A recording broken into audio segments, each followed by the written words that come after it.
Hello and welcome to Pact's orientation. This webinar is being recorded, so if you have to hop off early, you'll be able to receive the recording. We're also going to put it on our website and I believe on our YouTube channel. This will be our most current and recent. Currently, we have, I think, May 2020 up there, so this recording will replace that. So you'll be able to come back to anything that you might need to follow up on. Okay. So again, welcome to our orientation on adopting with Pact. This is definitely focused and geared towards pre-adoptive families of color, which is who we serve, the majority of who we serve in our placement program. I'm going to talk a little bit about Pact, a little bit about infant placement, and then go into more of our steps, who we work with, what we see, what to expect, and things like that. As this is being presented as a webinar, any questions that come up, you can send into the question and answer or the chat, and I will get to those as we move along. I will stop at different sections to review any questions that might be coming up for people. I will also do my best to explain everything clearly, especially when we get to the point about finances. My name is Katie Winan. I am the adoption social worker at Pact. My pronouns are she, her, hers. I've been with Pact for almost 8 years now, and I come to this work personally and professionally. I am an adoptee, transracially adopted in the early 80s. So both of my parents are white, cis-het, Episcopalian. I am not. I am Latinx, Colombian, and I live here in the Bay Area where I work with Pact. And professionally, I have my Master's of Social Work, where I focused and trained under Dr. Joyce McGuire-Pavo, and then joined the Pact team, actually 2012 camp, but came onto staff in May 2013. So I come to this personally and professionally.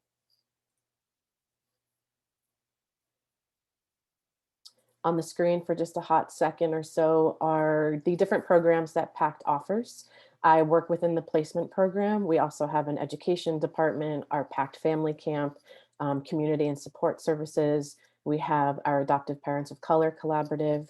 We have Tween and Teen Clubs, which has gone national due to the global pandemic. We have Kaleidoscope, which is a group down in the SoCal area. We send out member news every month. I run the Adult Adoptee Support Group, and there's also a support group for first birth parents of color. And we've added way more, actually. We've added a support call for Black adults. We've added support calls for Pact families that are members, covering different topics. If anything, the last year has made us Zoom experts and has expanded our services more nationally, specifically support groups and stuff like that. Through education, we offer about 24 webinars each year. We do orientation twice. Those are not counted as the 24. So we have tons of topics that we cover, from adoptee voices, the most important voice to hear from in this process, birth first parent voices, the other most important voice to hear from in this process, talking to your kids about adoption, the art of attachment, open adoption, adoption sensitive language and rituals, adoption in schools, what to expect at the hospital. We have tons of topics. They are all on our website. So here we go. Who is Pact? Who are we? Pact is a nonprofit, full-service adoption agency. We are licensed in the state of California. We're located in the Bay Area, in Emeryville/Oakland, East Bay area. Our domestic infant adoption services are ethical, anti-racist, and child-centered. Our focus is same-race placements with families of color. Families that are interested in transracial adoption, whether that's white parents adopting across race or other parents of color adopting across race. We have a really extensive educational program, and I'll get more into that. And we also have extensive post-placement services. We are not an adoption agency that is relying on placements to keep our doors open. Placement is only about 25% of what we do. Adoption is lifelong. It is not frozen in time. It is not a moment. The adoptee does not stay an infant. I'm 38. I work with adoptees who are 77. It's not a frozen in time. It is a lifelong journey, lifelong. So we have extensive post-placement services for families and adoptees and birth first families. At Pact, same-race adoption is when one or both of the adoptive parents share the race of the baby. The majority of our placements are same race. We believe same-race placements serve children best. It doesn't force the child to always have their adoptive status in the public eye.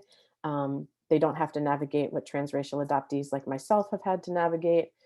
It's just definitely easier. It's a different journey, and that is our focus, is serving pre-adoptive parents of color um, in same race placements. Our reputation, a lot of people think we're a transracial adoption agency. We are not. Our placement program is not. Our education support and community are definitely more heavily attended by transracial families. We also have a ton of same race families of color. Most of them are involved in APCC, the Adoptive Parents of Color Collaborative. But transracial adoptions involve typically white adoptive parents adopting children of color. Families adopting across racial lines need, if it was up to me, I would say absolutely required, education and support, and Pact can help. We believe transracial placements work when parents learn to address their privilege and are actively working to be anti-racist. We work with very, very, very few white families, and there is the high probability, high chance that white families will not be chosen through our placement program. We work with expectant parents of color typically, or expectant parents pregnant with biracial or multiracial children who are coming to Pact specifically to avoid transracial placements. I've been here for 8 years. The last transracial placement we did was 2015 to white parents. It was 2015. They were already parenting a child of color. And I believe since then, every contact we've had, the focus has been a same race placement. They have not called us and said, hey, I'm open to anybody. They have called us and said, there has to be a Latinx parent. There has to be a Black parent. It has to be a parent of color. Even if it's a cross race, it has to be a parent of color. That's more of what we see. White pre-adoptive families are welcome to engage in our training. Also strongly encouraged. There are adoption agencies right now on, what is it, April 21st, 2021, that are only requiring a 30-minute video or a 1-hour training on transracial adoption. That is not enough.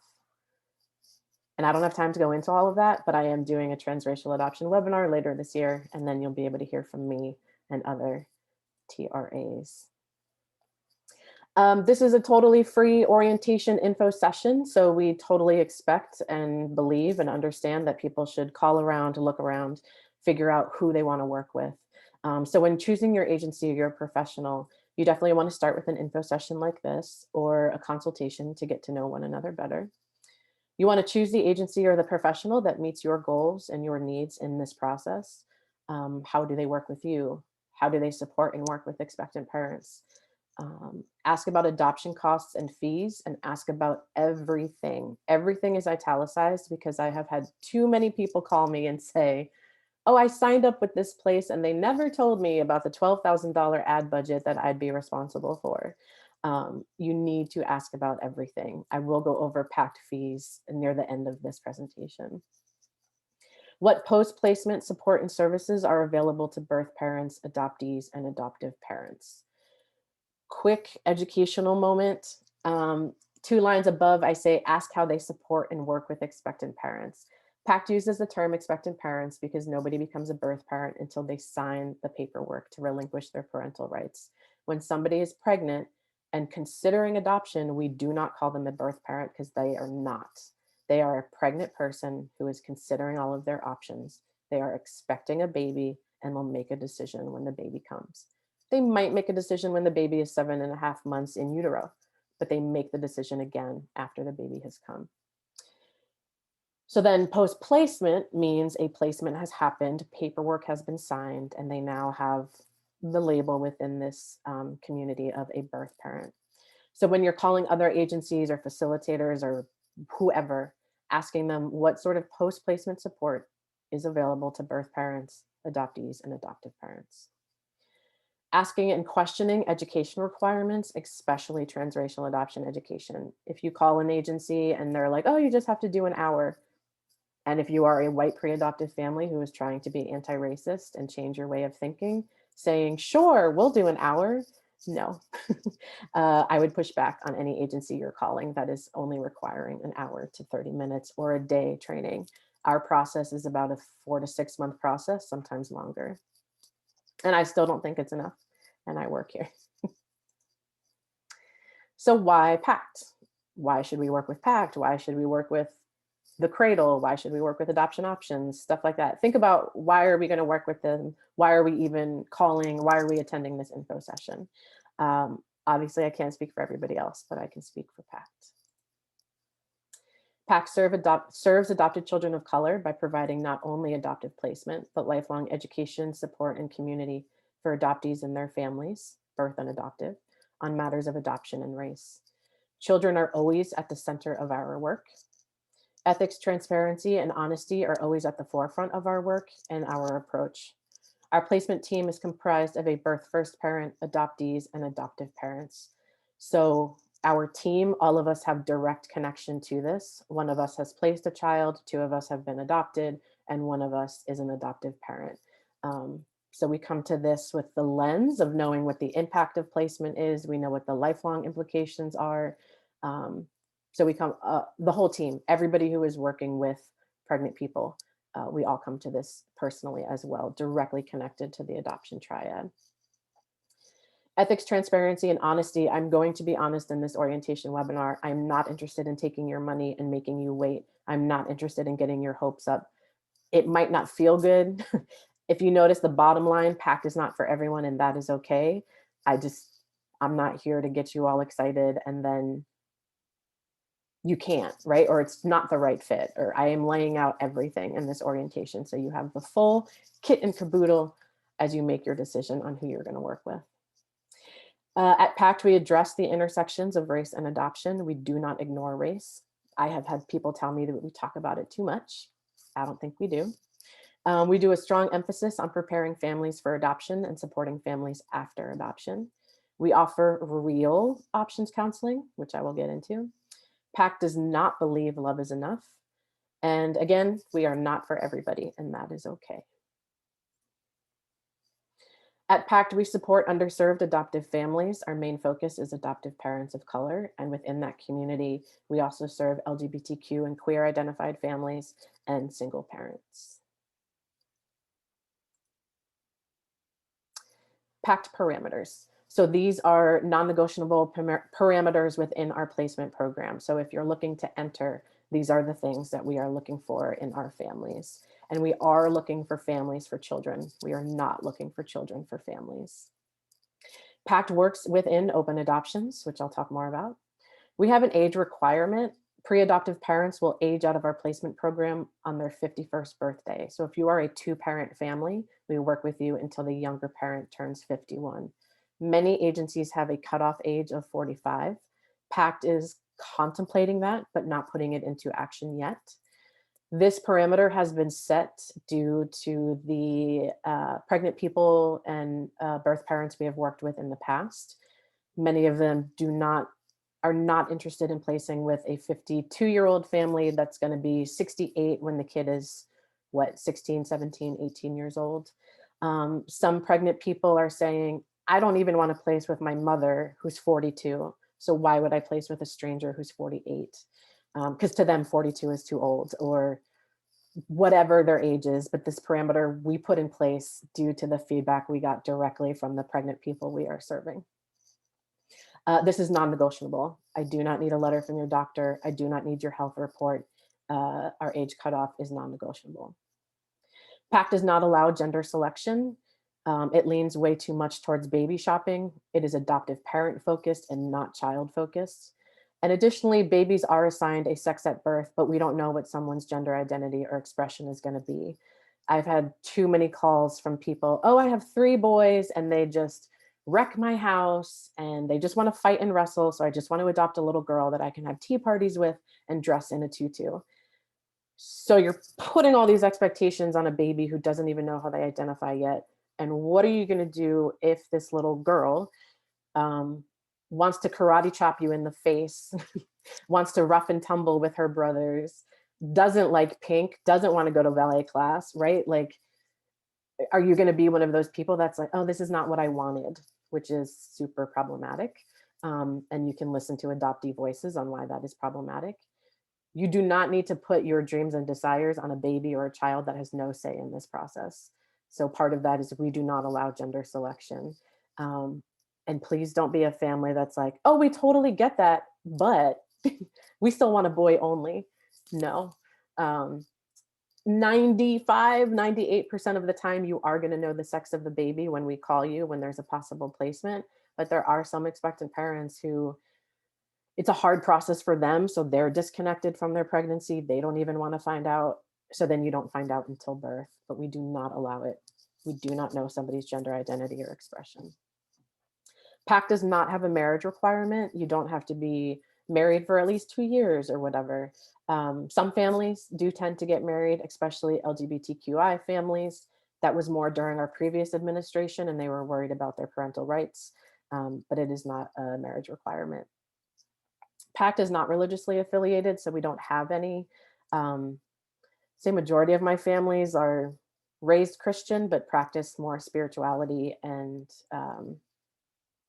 meditation, kind of like um, hopefulness, being better people in this world, stuff like that. I do have a few that are very strictly Catholic, Jewish, Muslim, whatever it is, but we don't have one. So it's not a requirement. We do have some pregnant people that call us looking specifically for this type of religion. And if we have it, then we have it. And if we don't, then we support them to find a family that matches what they are looking for. And within our program, ongoing education is a requirement. Families that want to enter our program have their initial homework to complete. And then once you are in our program, you have ongoing yearly education requirements. So open adoption. When we do this orientation in person, which I've not been able to do for over a year now, we always hand out index cards and ask families to give us a hope and a fear. And the biggest fear across the board is always open adoption. If you watch too much TV or movies like I do, they are the worst depictions of adoption, except for This Is Us. They're doing a lot of it right. I get too many people who are like, the mom's going to come steal the baby and show up at our door all the time and do all of this. I don't want to co-parent. Open adoption is not co-parenting unless that's an agreement that you came around with the person that placed with you. I have not seen that. Maybe when the child gets older, but definitely not in the initial days. Open adoption is direct contact between the adopting family and the birth family. You might hear terms semi-open. That means meeting and exchanging non-identifying information, and often means that somebody else, usually the agency, is maintaining the contact or overseeing it or helping to facilitate it. You'll also hear fully open. That is remain in close and ongoing contact, visits, super involvement, or whatever involvement, and no professional is involved. It is just directly family to family. At Pact, we don't use either of those terms. We just say open. And actually, to us, open adoption also includes talking about it. Maybe your child's birth family is just not in the place to have visits right now, but that does not get you off the hook to stop talking about them. So open adoption is also, oh, I saw that you had that family homework assignment at school, and I know that must be really frustrating because you have more than one family. Let's talk about it. Or, hey, it's that time of year again. Do you want to look through your adoption paperwork again? This is the day you were born. That was a big loss for your birth family. Do you want to do our honoring ritual? And I'm doing a webinar about all of this later on this year. So that also means open. You are talking about it. You're not hiding it from your kid. Maybe, hopefully, they have a picture in their room. Maybe, hopefully, they know everybody's name in their birth family, stuff like that. And open also means visits. I'll hold off there because I think I get to it on the next slide. Excuse me. Open adoption looks different from family to family. There is no one way, there is no right way to have an open adoption. Well, the right way is to have one, but there's not like, you're supposed to do this many visits and send this letter and text them at this time. It's going to look different for every family. I have families who see their child's birth parents every single month. I have families that see their child's birth parent once a year. I have families that don't see their child's birth family and only do emails at this time, per the wishes of the birth family. I have families that their babysitter is a child's birth parent. I hate the word babysitter, but their childcare provider, right? If they have a date night or they go out of town, the child goes and stays with birth family. It's all dependent. You're not going to know, but you just need to be ready I would say for everything, but also thinking about what are we comfortable with. I do not want you to come to Pact and say, we're open to everything and really not be, right? And then we hit a bump in the road where you're like, oh, well, we really don't want to do visits. We were just saying we were open to everything so we look better. I don't want that and I don't need that. Your child does not need that. And expectant, pregnant, and birth parents do not need that. They need the full, honest, open transparency as well. If you are like, we can do 1 to 2 visits a year, cool, but also what relationship doesn't change? What relationship doesn't shift? And I'll get to that. Open adoption does not solve, fix, cure, or ensure everything. I get a lot of paperwork from people that say, we're going to do an open adoption and it's going to make everything great and the kid's going to be awesome and is not going to be angry about being adopted. It's not going to fix it. It'll help. It'll solve some problems, but it will also create new ones. It is going to ebb and flow. The baby does not stay frozen as a baby. The birth parent does not stay frozen as a 27-year-old. The baby becomes an adult. The birth parent is going to be 68 at some point. You are thinking about them as humans as well. The majority of expectant parents we work with are seeking some level of openness. And by majority, I'd say 98 to 99%. If they come to us saying, no, no, no, no, no, I don't want anything. I don't want any contact. Just take my baby. I'm done. Our true options counseling is going over the benefits of open adoption, what it's going to mean for them and their child. And typically they all come around, even if it's just like, sure, I'll meet the family or I'll take a picture or I'll write a letter. Like that is something. So 98 to 99% want openness that includes visits. There are a few that want 1 to 2 visits a year. I feel like the majority that we've been serving over the last 3 years are looking for anywhere from 4 to 6 visits a year, if possible. If you have a question on, well, we don't live where they do and blah, blah, blah, I'll get to that. Closed adoptions are not child-centered, and as a child-centered agency, we don't engage in closed adoptions. As I've said, who has a relationship that doesn't change? Nobody stays frozen in time. A really good friend of mine is a birth parent. When she placed, she was 19, 18, 19. So of course, her agreement, the PACA, the legal binding post-adoption contact agreement in California, says, I think it says like 3 visits a year, letters and pictures. My friend is now 36 or so, and her daughter is 15, almost 16. The original PACA that was created when her daughter was a baby is like totally like a moot point. My friend has a cell phone. Her daughter has a cell phone. Her daughter's adoptive parents have cell phones, so they text each other. My friend goes to camp with her daughter and her daughter's family. Her daughter stays with her for long weekends. Like it looks totally different now that they are 16 and my friend is in her 30s, who has a relationship that doesn't change. All of our adoptions are some version of open. And then again, in California and some states, but definitely here, there is a legal binding post-adoption contact agreement or a PACA that gets filed with your paperwork.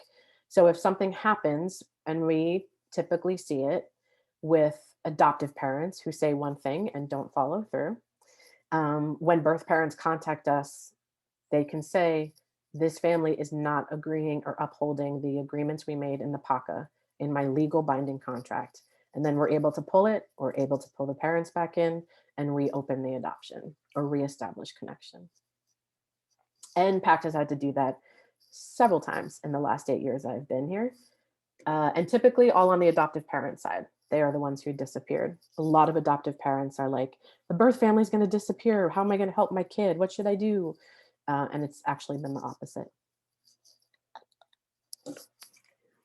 Areas of possible challenge for families. I would say in our program, some of this applies to anybody adopting from anywhere. There is a 2 to 4 year wait time from point of activation. That does not mean from this call.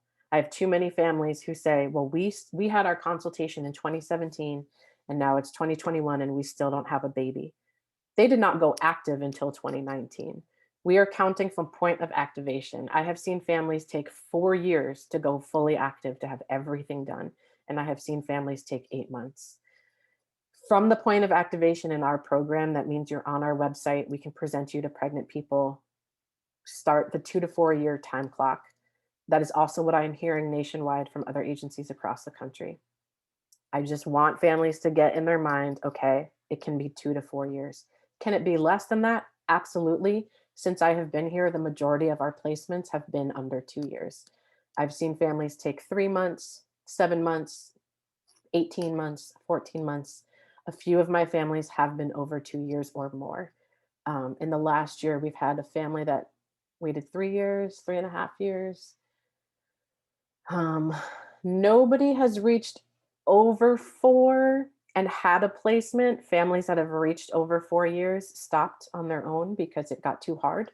Had they stuck around and would they have had a placement? Possibly. They were a single parent. They were not a family of color. So there are other factors that uh, factor in, or other things that factor in. I've had a handful of families that age out. So they hit their 51st birthday. And I can't answer the question of will we ever get chosen? We believe that if you stick with this process and don't stop, you will get chosen. Could it be 4 or 5 years? Yes. I have a friend whose parents waited 8 years to adopt her, but that's because they were white and they wanted a white girl. So they had to wait 8 years, and that was years ago. So just being prepared for that 2 to 4 year wait time. The majority of hours have been less than that, but there are the select few that have been a little bit longer.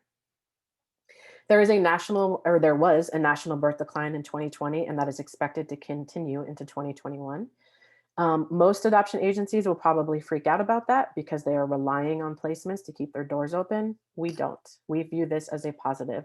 To us, that means fewer family separations, less trauma of adoption placement, um, family preservation isn't acted, and or people are just accessing um, birth control and or means to not be pregnant. So there is a national birth decline 2020 and currently. We view this as a positive. Some of you might not, and some agencies will definitely not.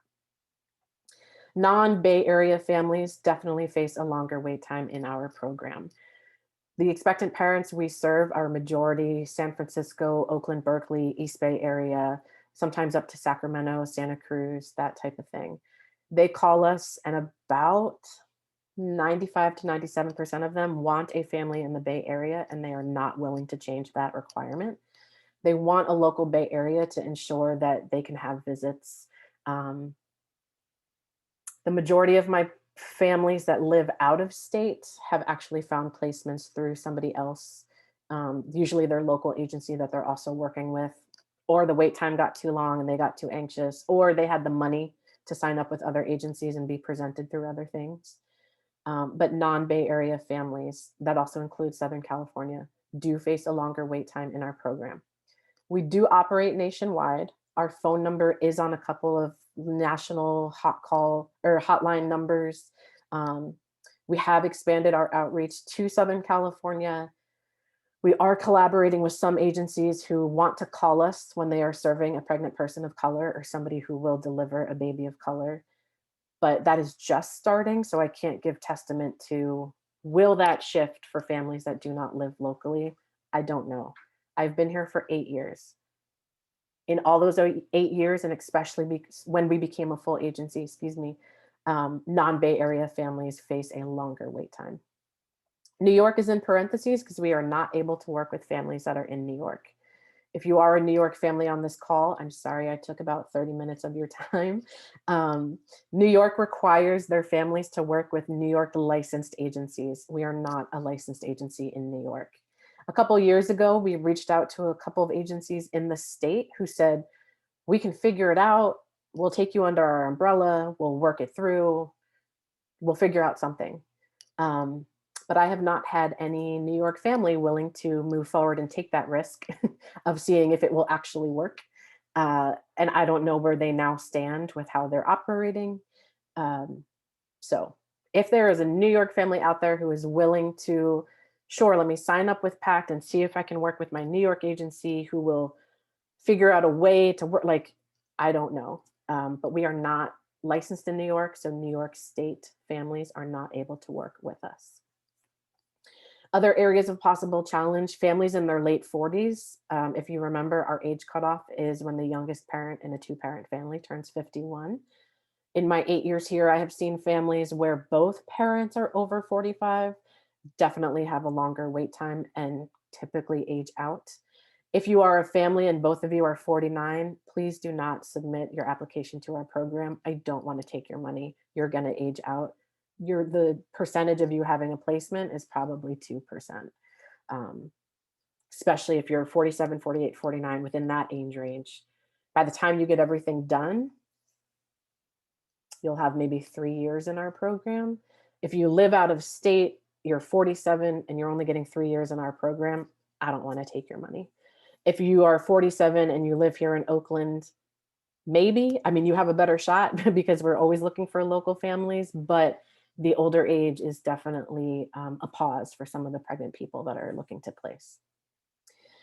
Other areas of possible challenge, I've already covered it. If you're somebody that only wants to do letters and pictures, you're definitely going to have a longer wait time. Again, I do not want you to say, I'll do visits, just so your wait time is not longer, because I don't need it to come back and bite me in the ASS and have to manage that for an expectant parent. It's also lying to an expectant parent and lying to your child at the start of their journey.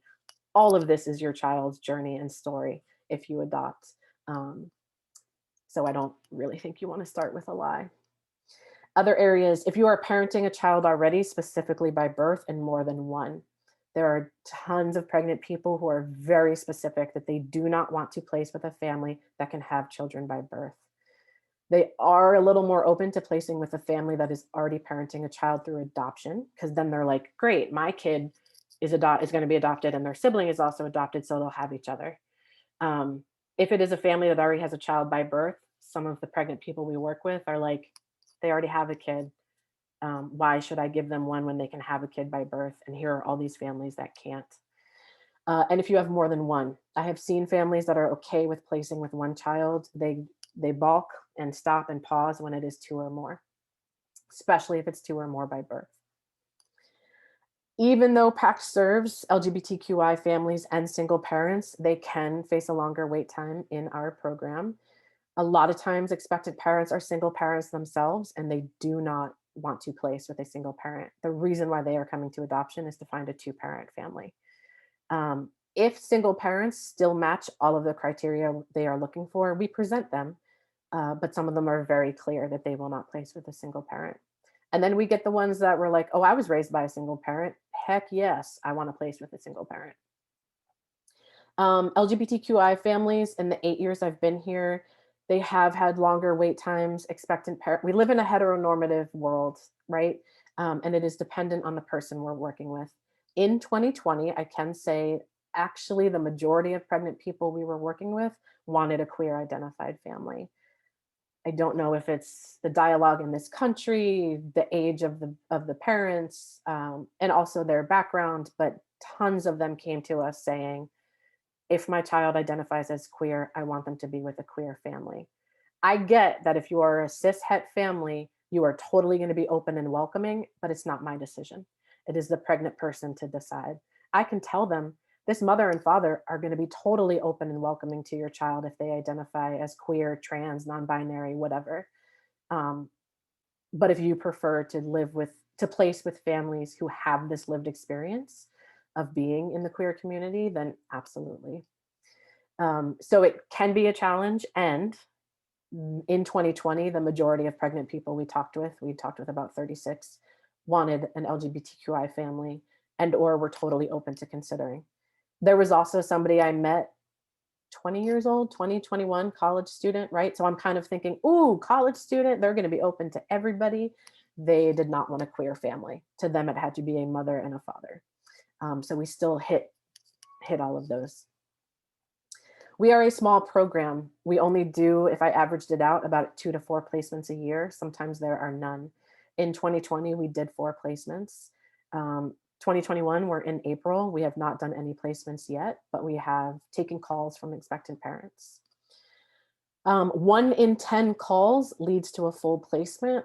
We are right on track with that. I looked from, I think it was like 2015 to 2019 or so.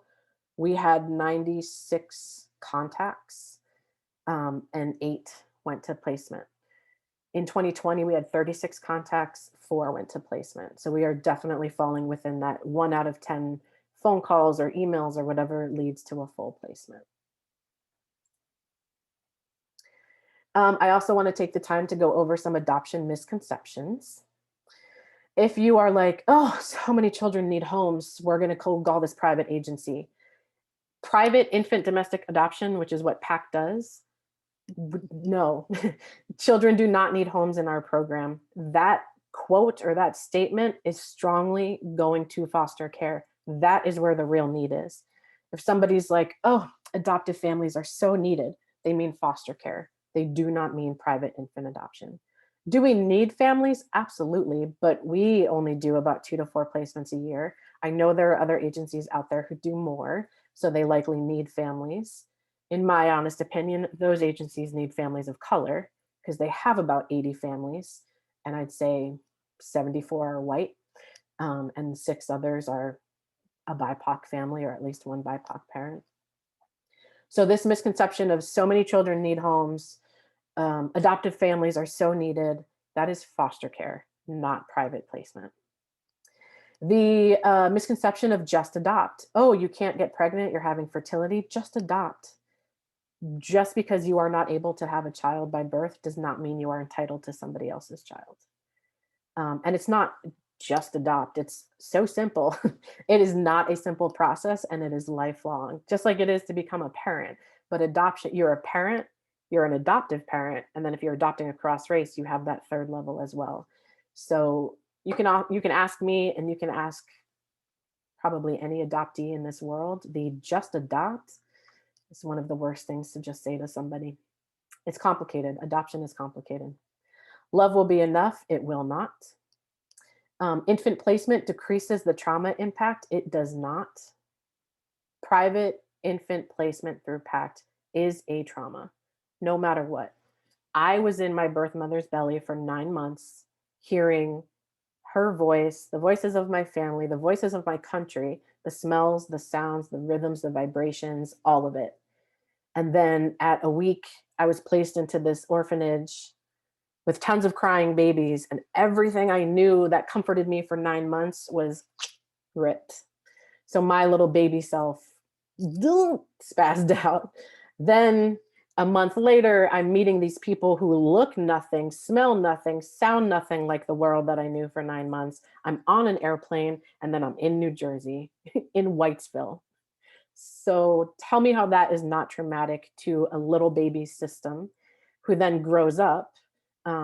Luckily, I moved out of Whitesville. I've already said my parents were white.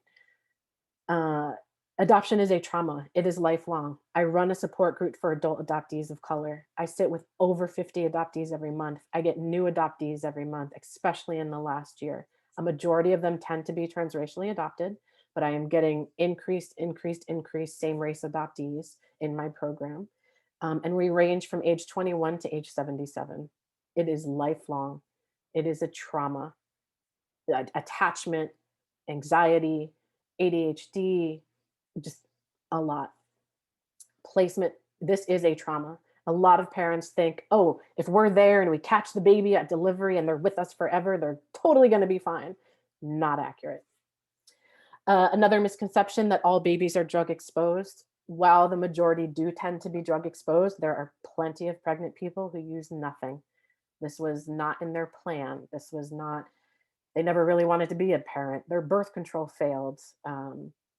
All different things. It is a common misconception that all babies are drug exposed.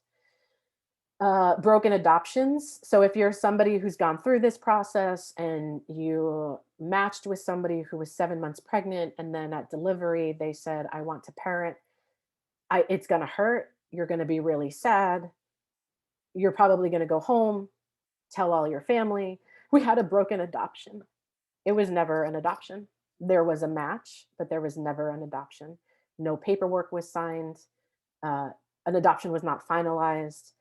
It's not called broken adoptions. They are called broken matches or disrupted placements. As an adoptee myself and an advocate for adoptees and birth parents, I'm very adamant about using the proper terminology when you are not directly connected to this triad and when you are an adoptive parent. It's going to help shift the narrative in this country about what adoption is. It is not a broken adoption if there was no paperwork signed. And if you never met the baby, I have not been in your position. I've been with families who have had broken matches. I know that it is hard, but you did not, it was not an adoption. It was a parent who has full legal rights, and they decided, which is their full legal right, to parent the child that they carried for 9 months, and they're going to raise their child. There's not going to be the trauma of separation. There's going to be family preservation. It was a broken match. Or even better, if and when you can get to that stage, oh, we were matched with an expectant parent, but they're choosing to parent, and we're okay with that because that's the process. Um, your friends might not be okay with that if they're not as educated on adoption as you are, but it helps to shift the conversation. And if you have not gathered already, adoption is a beautiful thing. I would say is a common misconception.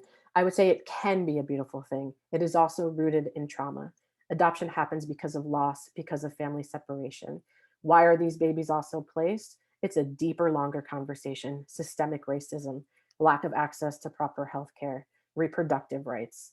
Um, if you look at a deeper thing, like how is that beautiful where people are forced to place because their city has whatever zoning laws and they can't get a job because of all the deeper systemic racist issues in this country. um, if everybody had equal rights like we are supposed to, adoption numbers would probably go down. There would be less family separation. Adoption can be a beautiful thing, but you have to recognize that it is rooted in loss and trauma and family separation, and you have to have those conversations. This is what it means to adopt and to become an adoptive parent. You have to handle all of these topics, especially if you work with Pact, because we don't sugarcoat it. As I said, I will pause for any questions that might come up. I'm not seeing anything in my chat, so after I take a sip, I will move forward.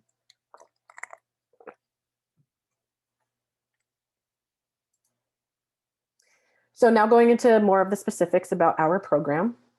The expectant and birth parents that we work with, their ages range from about early 20s to mid 30s. Since I have been here, the majority have ranged from about 27 to 37 years old. So the other misconception that it's all unwed teen parents is not true. I've worked with maybe 2 teenagers since I've been here. Everybody else is within the 20, 30 age range, occasionally early 40s. And that's because they're like, I've done this already. I have an adult child. I don't want to do this again. A lot of the expectant parents we work with are already single parents, and they just cannot feed another child or afford or whatever it is. Unplanned pregnancy means stress, so denial is part of the process. They might be disconnected, they might not be as excited as you would want them to be, which is tricky. Um, right? They're considering placing their child with a stranger, with somebody else, maybe in a whole nother city, sometimes with a family that looks nothing like them. Um, so we're not expecting, like, do not expect expectant parents to be all, hey, I've worked with a few that are like, absolutely, I am excited about this. I'm excited about placing my child with you to let you start a family, but it's unplanned. I have never worked with anybody who was like, when I grew up, I knew that I wanted to get pregnant and place my baby with somebody else. No. Everybody I've worked with in the 8 years I've been here has been unplanned, which means stress, which means denial, which means they might not go get prenatal care, which means they're going to ignore the signs and keep drinking or keep smoking whatever they're smoking. In terms of that, social drinking, cigarette smoking, and marijuana, I think most everybody, no matter your education level or where you are, understands the impact of alcohol on a fetus. I have never worked with a parent who had excessive drinking that went to placement. I've had calls from maybe 3, and they're also involved with other programs, so they end up working with somebody else or they do something else. But kind of across the board, we see people stop drinking. But the first denial, right? They might keep going until they're 4 or 5 months, till they finally feel the baby or get an appointment. And then when they find out that it is a full pregnancy, the drinking 99.9% of the time fully stops. Cigarette, marijuana, and other drug use does not stop. Oftentimes they try to decrease, but if it's an addiction within them, it's not the easiest. They are hoping to improve their life and that of their child. They are seeking families that will share their child's racial makeup. As I said, they might not be receiving prenatal care. I'd say we've been split 50-50. We tend to see our homeless pregnant people not really receiving prenatal care unless there's a outreach nurse team that goes to see them. And then I'd say about 50% are already receiving prenatal care. When we get somebody who is homeless or who has not been receiving, we try to get them connected as soon as possible. And harder and heavier drug use is possible. Crack, cocaine, heroin, those are usually what we see. Um, the opiate pandemic is more commonly amongst white people, or expanded to that. It started within communities of color. Nobody took action until it impacted white communities. Um, we've seen a few opiate users amongst our white pregnant people. The BIPOC pregnant people we work with, it's very commonly marijuana and maybe cocaine or heroin that they use. As I said, I also work with people who don't use anything. They could be a college student, and this just happened and was not in their plan.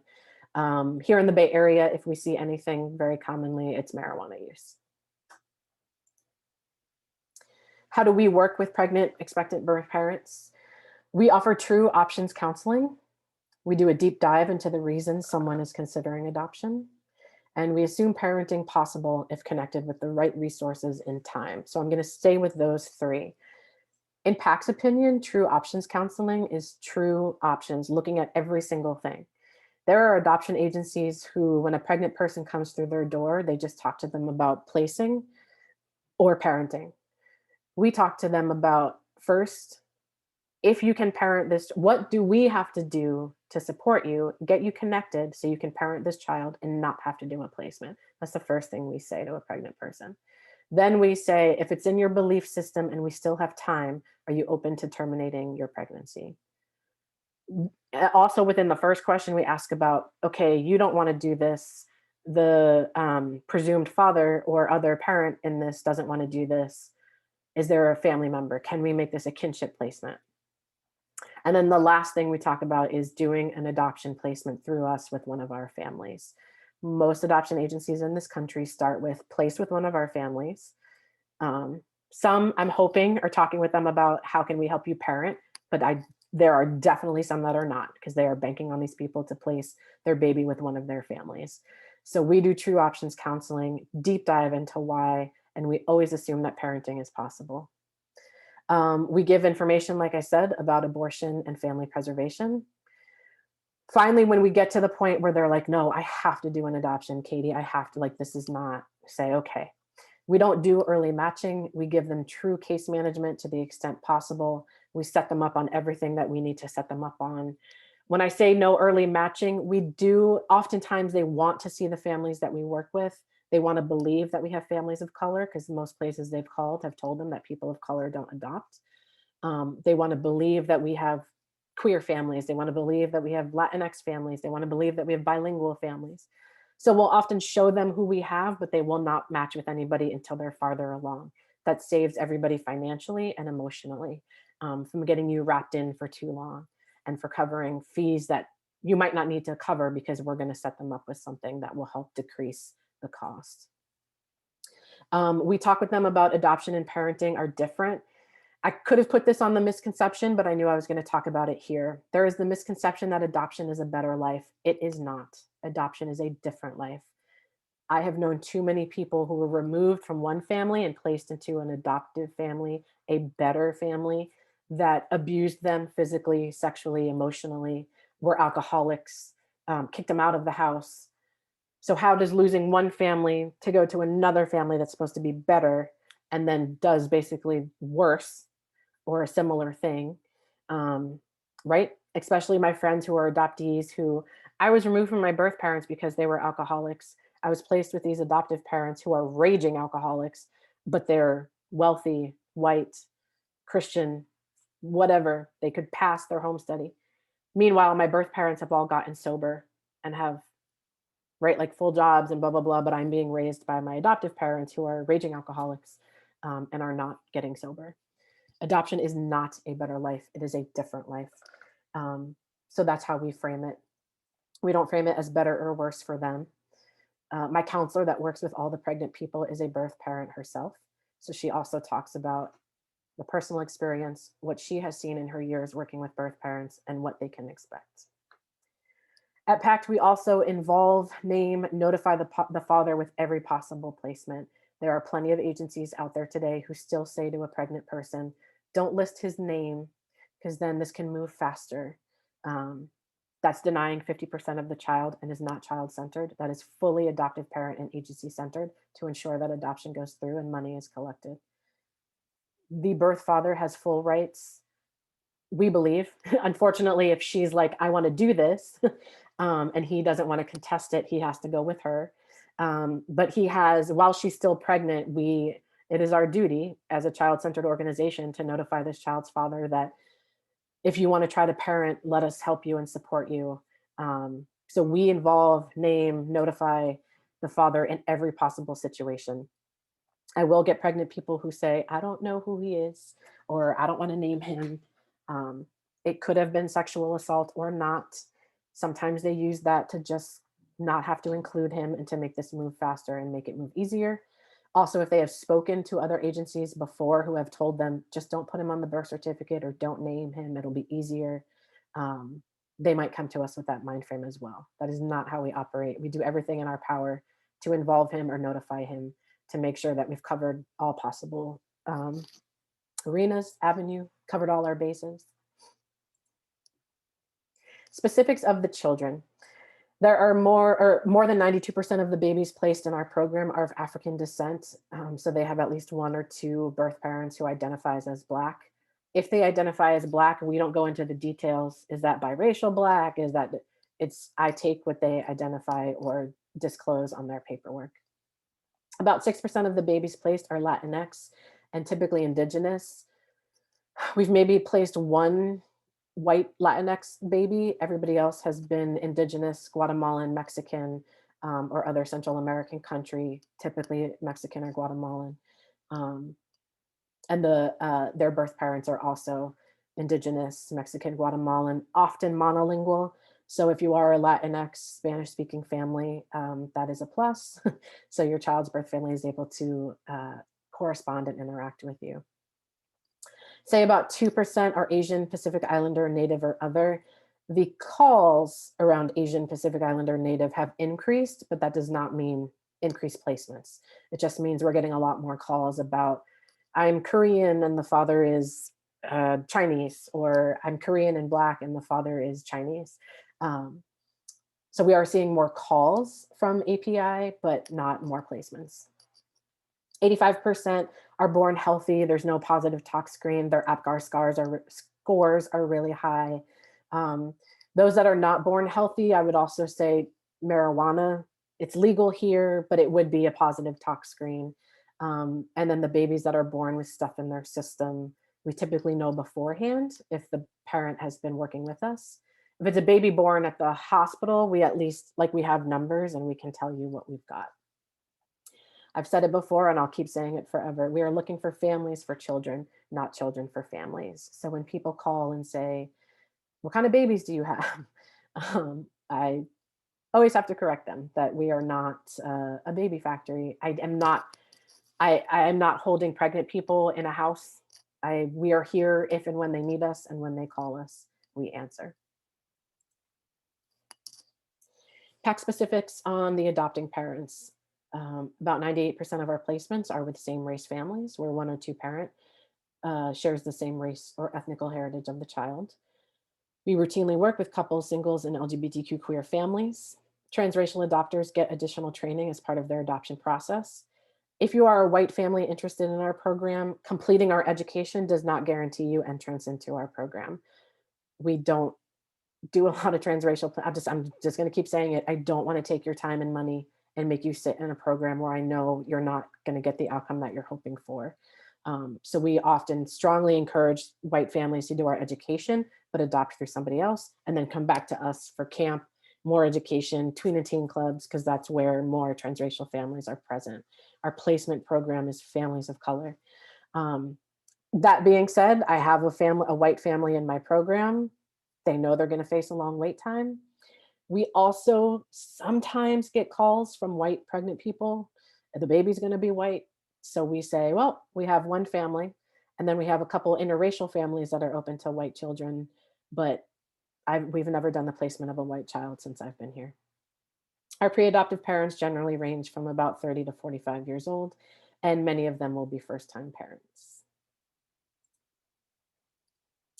This only applies to local families, so I'm not going to skip through it. Depending on where you're calling from, this might also help you with your own home study process. This is how we operate. We use the structured analysis family evaluation, or SAFE, home study. All of our visits occur at your home. The SAFE paperwork are 2 questionnaires and some reference letters. And then you have all the additional information that you have to get: your birth certificates, your marriage certificate, divorce certificate if you're a 2-parent family and this is a second marriage for any of you, medical clearances, you have to go to your doctor, fingerprint clearances, you need a live scan, employment verification, you have to go to your employer, and your financial and tax info. So it's intrusive, it's a lot, and you have to tell people what you're doing, right? You need to tell your employer, hi, I'm looking to adopt, which means once I go active, I could get a call where I have to drop everything and go. If you're somebody who can't do that, you just let us know. That's called a sudden placement. If you can't do a sudden placement, you just let us know. If you're a family that's like, we need a month and a half or 2 months go time or lead time, um, we can do that. Will it make your wait time longer?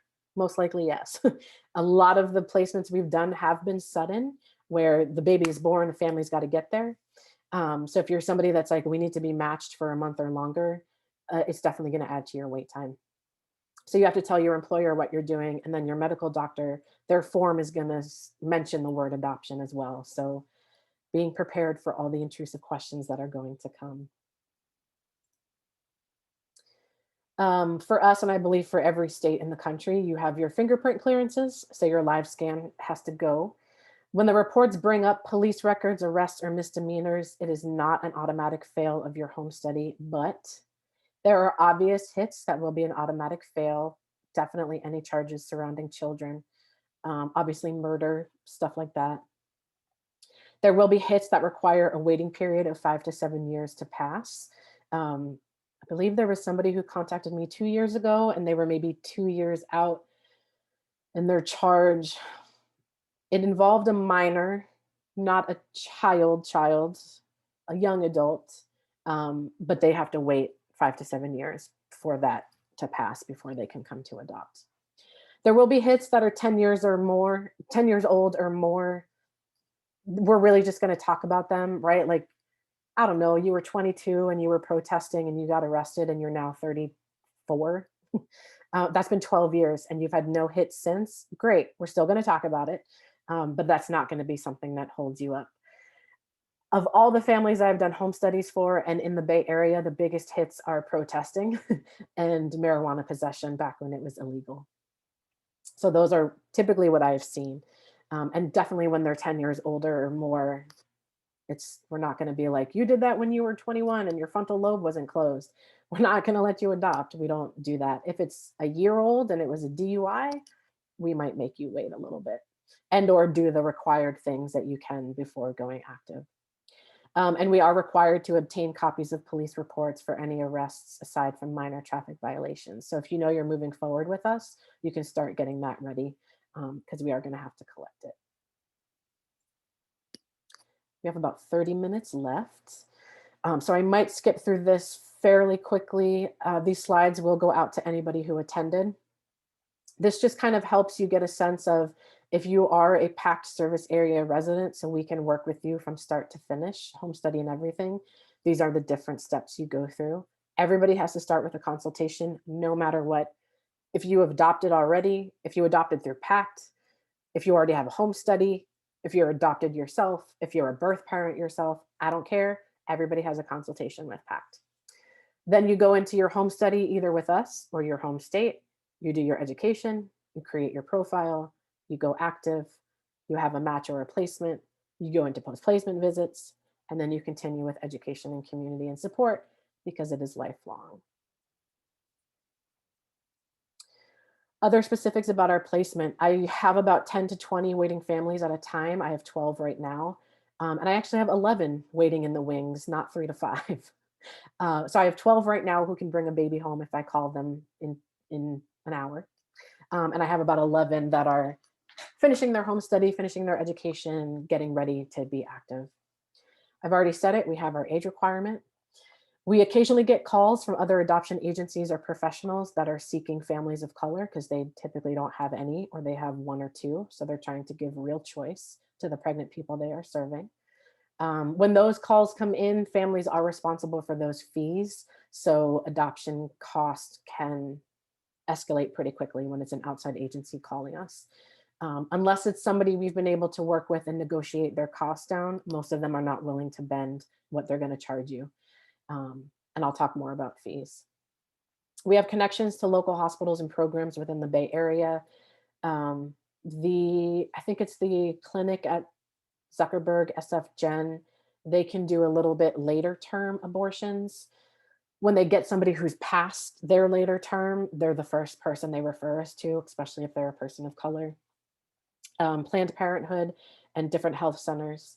All Options is the national talk line that I was talking about. They have 6 agencies on their website and on their call list that they refer callers to, and we are one of the 6. And they highlight on their page that we specifically focus on children of color to families of color. So when somebody's calling them, asking about all their options, they'll be able to see that. We also try to do our trainings nationally. Since the murder of George Floyd, we've had an increase of adoption agencies trying to contact us to emulate or learn from our anti-racist practices, to learn from how we have so many adoptive parents of color. So we're getting connecting that way. And some of those agencies are saying, when we have a pregnant person of color, we will also tell them about Pact families and not just our families. Like I said, that just started, so I can't give testimony to what that looks like. I'm going to skip through this question, so just send them to the chat as they come in because I want to keep us moving to this part. The other one on those index cards at our orientations, the people's biggest fear is open adoption, cost, and often never being chosen. So we work on a sliding scale, which I will show you in the next few slides. We collect information from each pre-adoptive family that gives us an unbiased idea of income, assets, and ability to fund an adoption. For families on earned income paychecks, generally the fee will be determined by gross income. For those of you who have assets, including property behind the home, beyond the home you live in, cash, stocks, other investments, we look at all of that to determine where you fit on our scale. Gathering financial information is a requirement of the home study process. I have had families that make over $300,000 try to lie or alter their financial information form in order to pay our lower fees, even though our high-end fees are still significantly lower than any agency in this country for the most part. High-end families often tend to lie about their financial income in order to do our lower fees. We've always found out when they've lied, we have always found out, and you don't want to lie on part of your child's journey. So we break it down, but our case management fee ranges from $1,000 to $11,000, and that is determined by our sliding scale and divided into 3 payments. So if you're 11,000 is our highest end. Everybody else ranges from 6,500, 4,000, 8,200. You only owe 1/3 of that to go active into our program. So the majority of my families in my program have paid $1,700 to $2,800 to be active in our program. To give you a picture, most other adoption agencies in this country, for you to go active and be in their program, they start you at $8,000 and only increase you higher. There are some agencies that you pay $15,000 to just start and be in their program. At Pact, 1,700, 2,400, 3,300, wherever you fall on your scale. That is what is due to go active. The rest is not due until there's a match or a placement. If a match or a placement is broken, those fees roll over. There are some things that we will charge you for because we've done our time into a match that you agreed to enter, but we're not going to recharge you each case management fee. We just help those roll over. Also, if you're somebody who gets started and then you need to take a break for personal reasons or whatever, and you're like, we're going to pause for 6 months, we don't recharge you that fee one again when you're ready to come back. All of your adoptions will incur additional fees depending on the placement situation. If you are a Bay Area family that can work with Pact A to Z and everything happens with Pact, all of your fees are already laid out in our sheet. You are going to know exactly what you owe. Where it could go higher is with birth parent expenses or expectant parent expenses, twins, and or legal.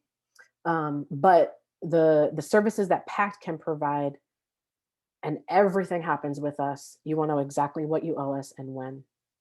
If you are somebody who's open to other agencies, you're going to have PAC's agency fees and those other agency fees. Those can range anywhere from $7,000 to $38,000 more. So if your total budget with PACT is like 15,000, but then this other agency wants 38,000, that is bringing you up into the 50,000 range. So you also set your budget. I have plenty of families who I can only afford a PACT adoption. I cannot be presented to anybody else. I cannot entertain any other agency. I can only be presented in PACT situations. We totally work with you in that. If you're somebody who I can do 12,000 more on top of what I owe PACT, and somebody calls us and says, this is our agency, we need a Black family, and your family is going to owe us 8,500.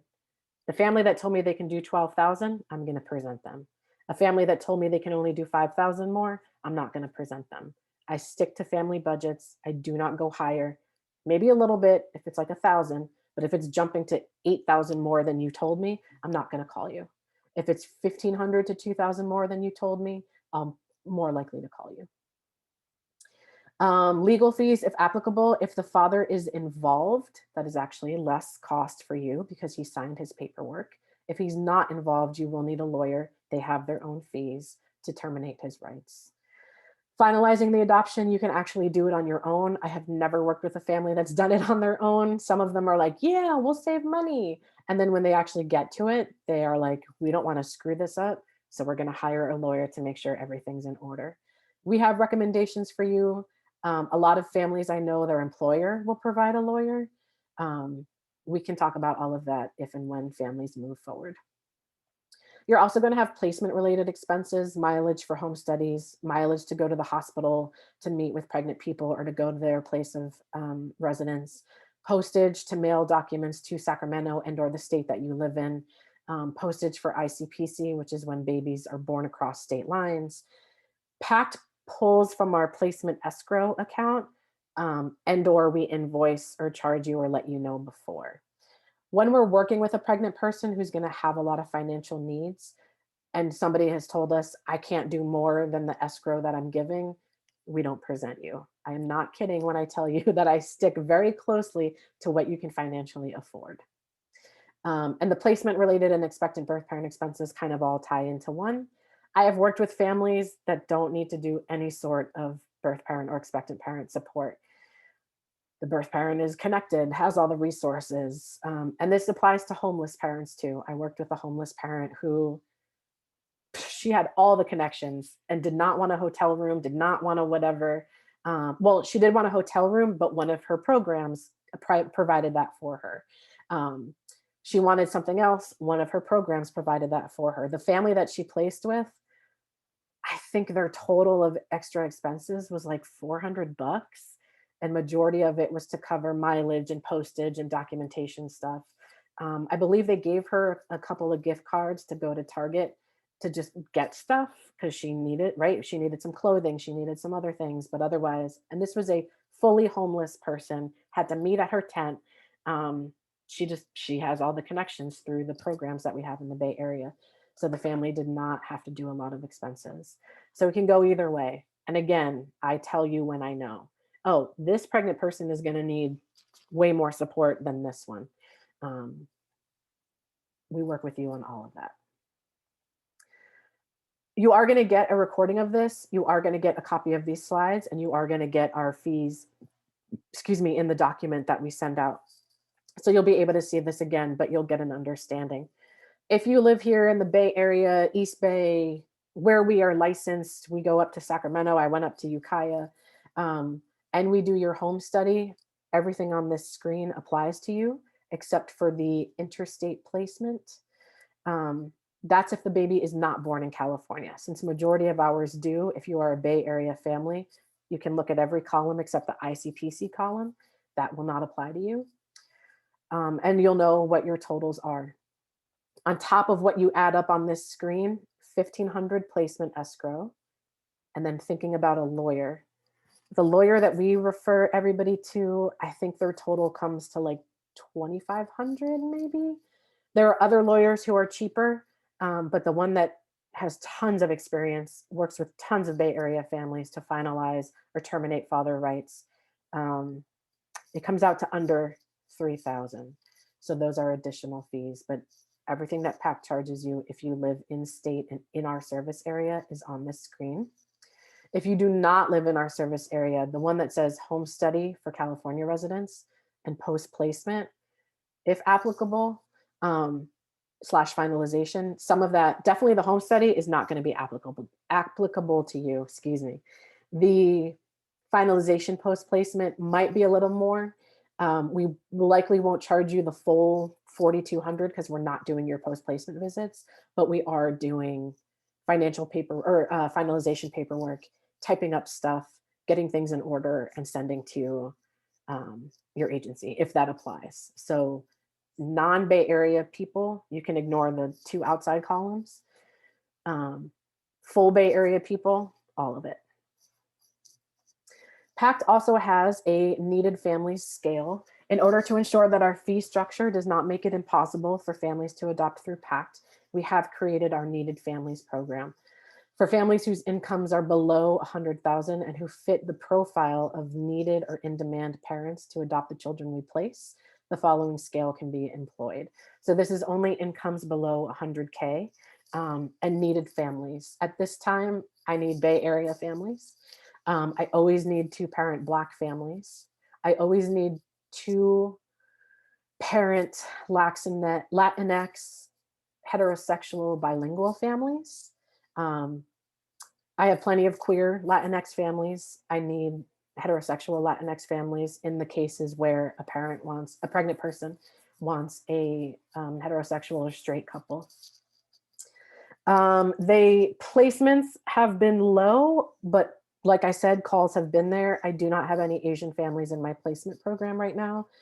They will face a longer wait time if you're a family that is an Asian family or has at least one Asian parent, lives within the Bay Area or within our service areas, does not live in New York. We would love to have you in our program because that means real choice and real options for the pregnant people we serve. And I also know you're still going to face a long wait time because placement of Asian infants is really low. Being child focused, we want families so a parent has the option to give their child what might be best for them. But is it going to be harder for you? Yes. Longer wait time, stuff like that. And I think culturally within a lot of communities, they care about marriage, they care about religion, they care about family makeup, but also there's plenty who don't. Are there going to be Asian expectant parents who don't want to place with a queer family? Yes. Are there going to be Latinx expectant parents that don't want to place with a Jewish family? Yes. Like they might be looking for Catholic, they might be looking for straight, they might be looking for no children, they might be looking for a child already. Real options counseling and real choice means that we have all sorts of families that we can present. But that also means you could face longer wait times. If any of that sounds confusing, please let me know. If you are in our placement program only, so this is those of you that do not live within our area and you can't do your home study. To Pact, you're going to pay for your consultation, $400 pre-placement for families of color, $500 for BCAC families. If you are a Latinx or Asian family who is open to adopting a Black child, we still recommend that you do the pre-placement and then you can do BCAC transracial education while you are waiting. Also, the majority of families we have are Black. So when a Black parent contacts us, the first people they want to look at are Black parents. Then the next people they want to look at are families already parenting a Black child. Then they might look at a Latinx or Asian family. And then typically, lastly, they look at white families. So Again, I don't want to take time and money from Latinx or Asian or other BIPOC, non-Black BIPOC families when I know there is still a chance you might not be chosen, right? Like if they want a Black family, we've got 12 or 11. Um, so I don't want to line you up again, get you all excited, and then this happens. I also never know what somebody's going to want.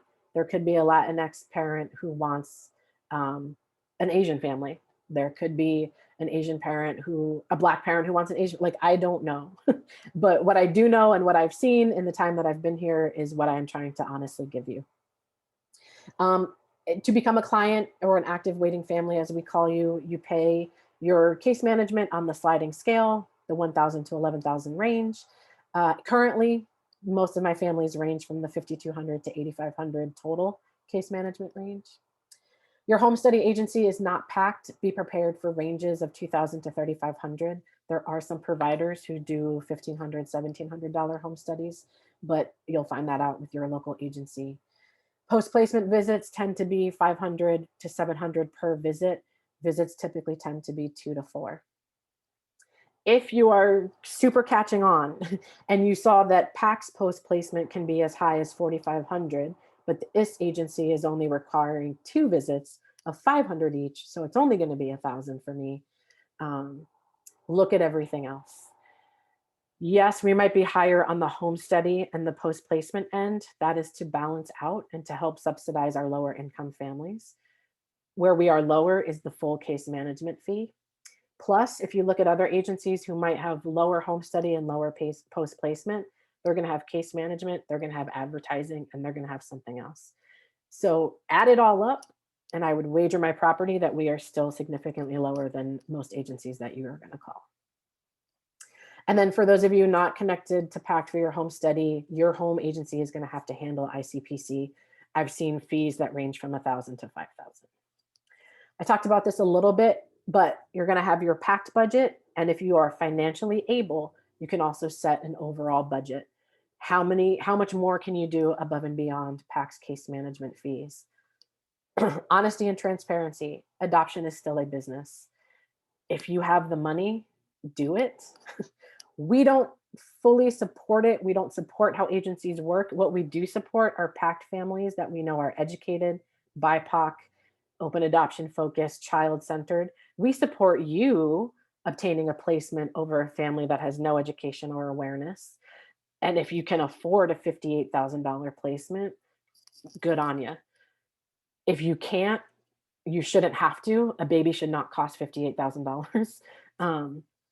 So being prepared, like, it is not required for you to go over budget. You can tell me I can only do PACT.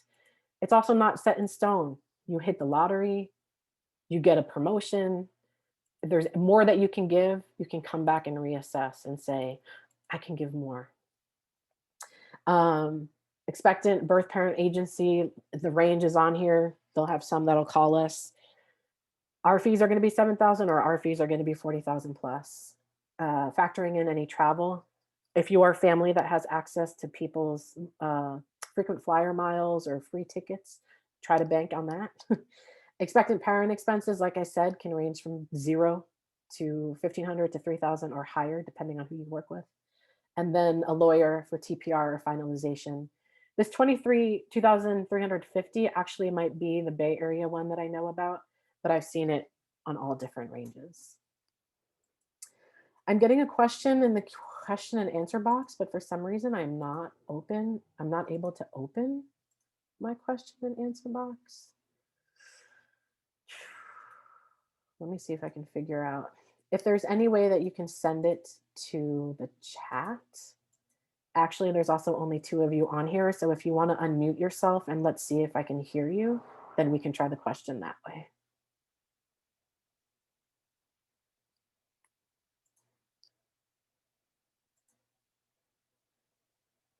And if you had, perfect.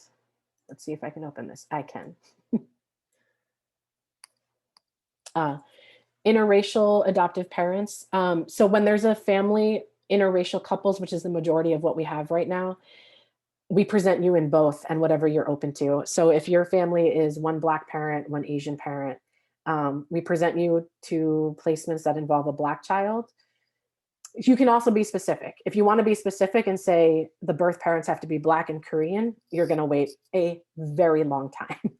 If your specifics are Black and East Asian, um, less waiting, but still a long time.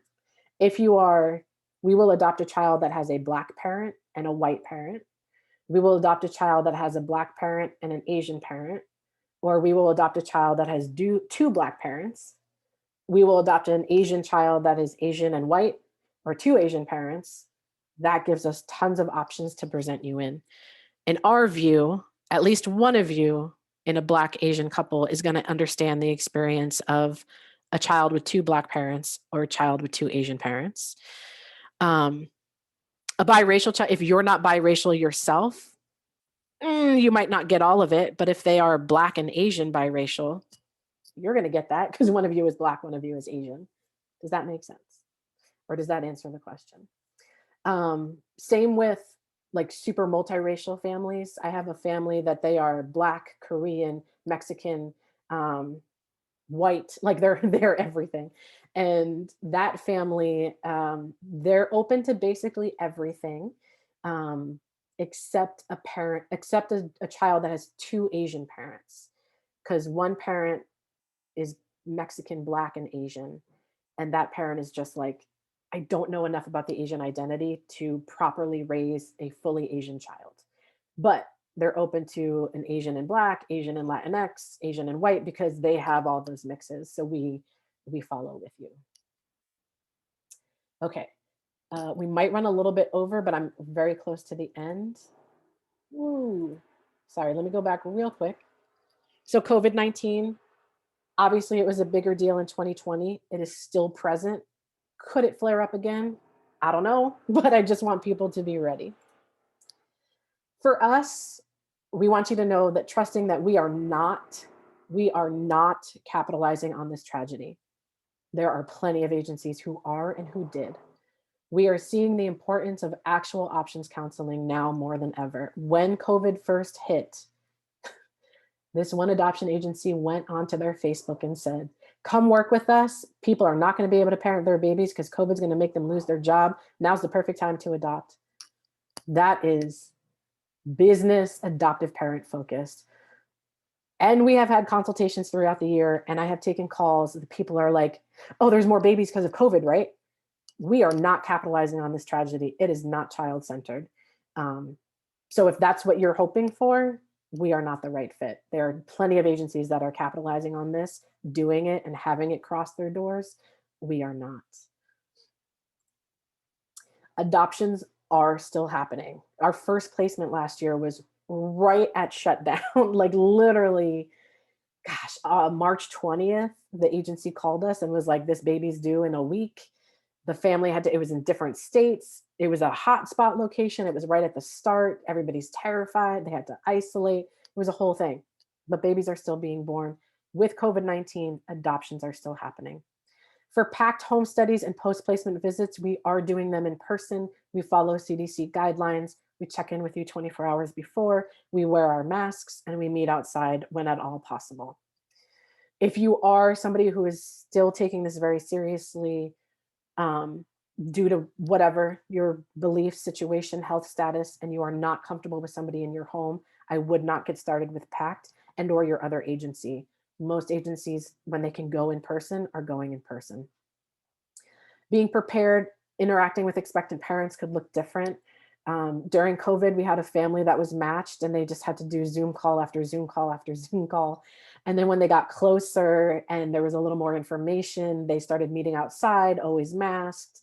And then at one point, birth family and adoptive family all went together to get a COVID test at the exact same time, then went back to their homes to stay isolated till they got their results, learned that they were all negative, and then they were able to have an in-person visit where birth family was actually able to hold their child. Interaction can look very different. Flexibility through everything, but especially through COVID times is important. If we hit another surge of COVID-19, they're saying that it could be something like the flu where we have to be diligent and stay on top of it. Our stricter guidelines will come back into play if there's another surge or things are more serious. If you're in the California Bay Area, we hit fire season. COVID and fire season was a hot mess for us. I had to do a few post-placement visits on Zoom because we didn't want the baby outside. I didn't want to be outside. We couldn't meet in the home. Um, so just being flexible. I believe I'm at the last two slides, so I'm just going to push forward. Again, any other questions, please send it to the chat because the question and answer box, they're not letting me open it. Things to consider. Who do you have your heart set on parenting? Are you excited? Are you as excited about adoption as you would be about giving birth? What is bringing you to adoption at this time? This is my favorite. Adoption is not A, B, C, D, E, F, G. It's more like XL hashtag poop emoji, A $, R percentage Q, plus COVID, plus fire season. It is not a straight line. You have to be flexible. You have to move quickly. You have to be willing to wait. You have to be willing for the unknown. You cannot control this. The first half, you fully control your consultation, orientations, info sessions, education, getting your home study homework done, home study paperwork done. Like I said, I had a family who took 4 years.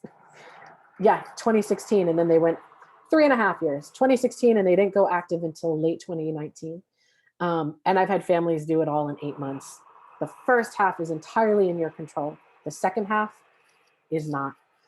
Your child comes first. This is not about you anymore. And there appears to be construction, so I hope it's not. I'm hoping the earphones help to minimize. In moving forward, we invite you to envision yourselves as parents if you're not already, and well, adoptive parents. If you are a parent, you're a parent by birth. If you're not an adoptive parent, it's a whole nother journey. Imagine that your child is watching the choices you are making in this process. They're sitting on your shoulder from start to finish. Try to imagine your child as an adult. We grow up and how they might feel about your choices down the road.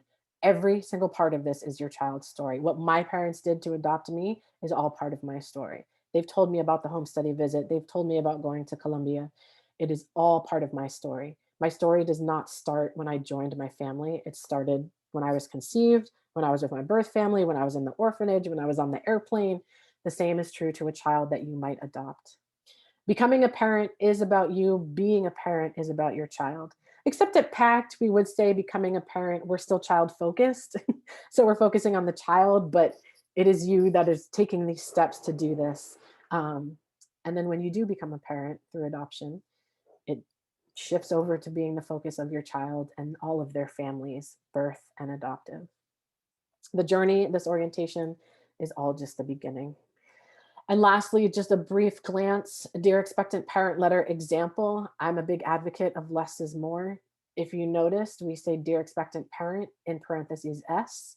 If you look at other agencies where it says Dear Birth Mother, nobody's a birth mother until they sign paperwork. Every adoptee has a birth mother and a birth father or birth parent. I don't know how they identify. Um, and S is inclusive. So dear expectant parents means it could be the pregnant person or it could be the other person reading. If it says dear birth mother and there's a father reading it, he'll be like, I'm not a birth mother. If it says dear birth parents and they're reading it together, but they're still pregnant, I didn't sign any paperwork. That is low level coercion of trying to tell them, oh, you're already a birth parent, so you have to place this child. Not how we operate. All of our profiles say dear expectant parents. I do a webinar on this later in the year on how to create it. If you are a family that's going to be working with Pact, I'll work with you on this, but just giving you an example of what we're looking for. You cover your home, childcare, family, travel, how you're going to talk about adoption, how you're going to do open adoption, how you're going to talk about race. Nice, clear pictures. There are professionals that can help you. You can do it on your own.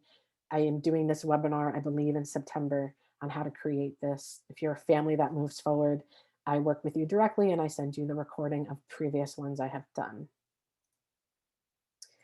That is it. I know we are over time just a little bit. I can stay on for any last questions. Actually, let me go back. I can put into the chat my email. I am the adoption social worker on staff. I work predominantly with pre-adoptive parents. So those of you on here that are like, we're going to move forward. We're going to do a consultation. We're going to start our home study.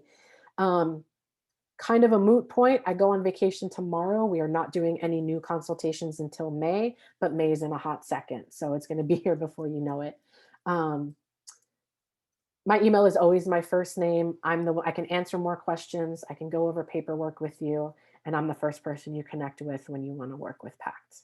And again, I'm Katie, she, her, hers, the adoption social worker. And if there are any questions, please send them through. If not, this orientation is complete. I will send you the recording, slides, and additional handouts for everybody who was registered for this. So if you had to hop off or couldn't attend in live time, this is available. And this is also going to be available on our website. Thank you for joining us. Please let me know if you have any questions. I'm not trying to discourage people from, I think a lot of people are like, why are you telling me all the bad things about I might wait this long and this is going to happen and placements are low and we're going to wait longer because of this. I don't want to give you false hope. I don't want to take your time and money. If we're not the right fit for you, we're not. If there's somebody who's a better fit, great. If you want to come back and do our education and support and community programs, awesome. I just want to be honest and transparent. And you are so welcome. And I will connect with you all if you connect with us in any way. Thank you so much for joining.